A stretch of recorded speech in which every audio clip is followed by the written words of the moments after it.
And I come back to the notion that we're either going to have that negative utopia or we're going to build something different. And so I'm a huge supporter of Sophie's work and 350.org, and I encourage you all to track down the NYU group and any other groups you can, because the fight against the bad stuff and pulling that money back has to happen. I want to really drive home, though, there's a second piece of this, which is we need to know what we want, because it's not enough to know what we don't want. And we need to get very busy building it, and we need to demand it.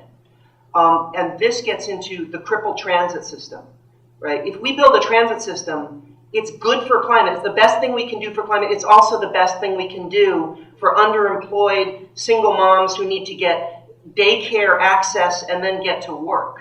These things are connected. The solutions to the equity side are connected to the solutions on the climate side. It's really about undoing patterns of exploitation for a poorly conceived concept of what profit is. And it's really demanding a more accountable kind of investment that's actually investing in the environment, in communities, in people, and dignity in a coherent and integrated way. So what you're doing with Occupy, Sandy, and thinking about it, keep going. Demand that people focus on the pain, but also demand that they focus on what we need instead. And this then, the pivot to the sister from the Carpenters Union and the notion of what a union pension fund can do, so powerful. There are trillions of dollars searching for a home.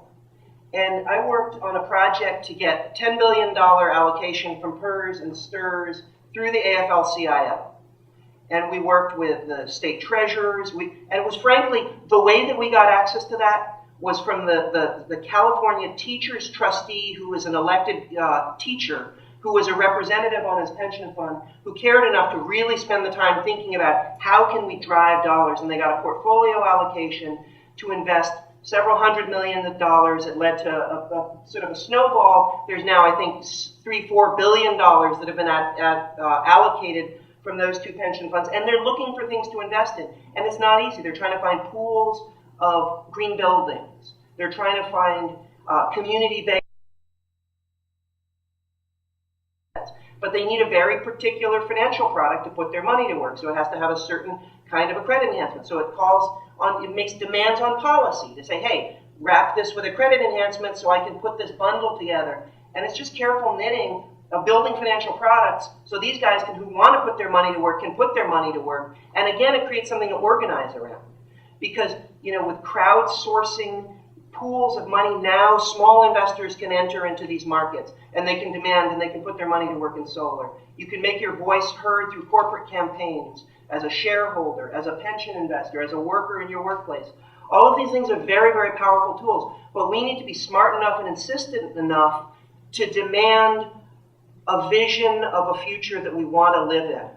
And it's not enough to oppose what we know is going to hurt us. So the whole purpose of this conversation today about elevating a sense of urgency, but also ambition, I think was critically important. And I'm really thankful to Forecast the Facts and to Brad for getting us together and saying, the anniversary of Sandy in Lower Manhattan is really a time to look at Wall Street and how we can come together as people and have our collective voice be strong enough to make a difference in the face of very large pools of capital that without us are going to make a grave mistake. So thank you.